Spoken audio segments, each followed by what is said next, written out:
Hello అందరికీ. ఇవాళ నేను అటుకుల చూడ చూపిస్తున్నాను.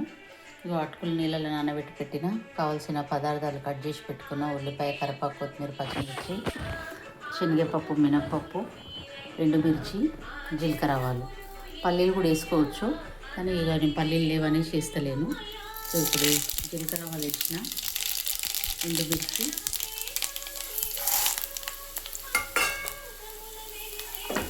పప్పులు వేసుకోవాలి. వేసుకొని పప్పులు కొంచెం వేగిన దాకా ఒక 2 మినిట్స్ ఆగాలి.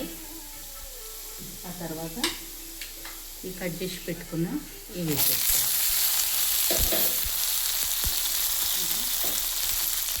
కొంచెం వేగనిద్దాము. వేగిన తర్వాత మళ్ళీ వేసుకొని చూస్తాం. ఇవి వేగినాయి.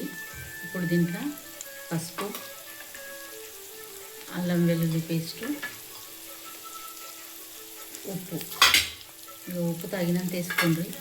తక్కువ పడితే మళ్ళీ అటుకులు పచ్చిగా ఉన్నప్పుడే ఇంకా కొంచెం పైనుంచి కలుపుతే సరిపోతుంది. ఇది మంచిగా కలుపుకున్నాము. ఇప్పుడు అటుకులు వేసేద్దాం.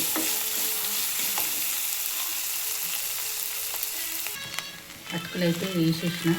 ఇవి నీళ్ళల్లో వేసుకున్నాం కదా మనము. నీళ్ళు కొంచెం వండుకోవాలి లైట్గా, మరీ గట్టిగా కూడా వండొద్దు. లైట్గా వండుకొని దీంట్లో వేసుకోవాలి. ఇప్పుడు మంచిగా కలుపుకుందాము. అలా కలుపుకొని రుచి చూసుకొని మళ్ళీ ఉప్పు తక్కువ వేసుకోండి. ఈ విధంగా కలుపుకోవాలి. ఇప్పుడు ఇది తినడానికి రెడీ ఉంది. దీనికి సైడ్గా మనము ఆనియన్ కట్ చేసుకొని పచ్చి ఆనియన్ అంచు పెట్టుకొని తిన్నా బాగుంటుంది. ఇష్టం ఉన్న వాళ్ళు కొంచెం నిమ్మకాయ కూడా వండుకోవచ్చు.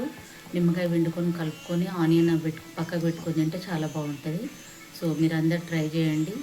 నచ్చితే లైక్, షేర్, సబ్స్క్రైబ్. బాయ్.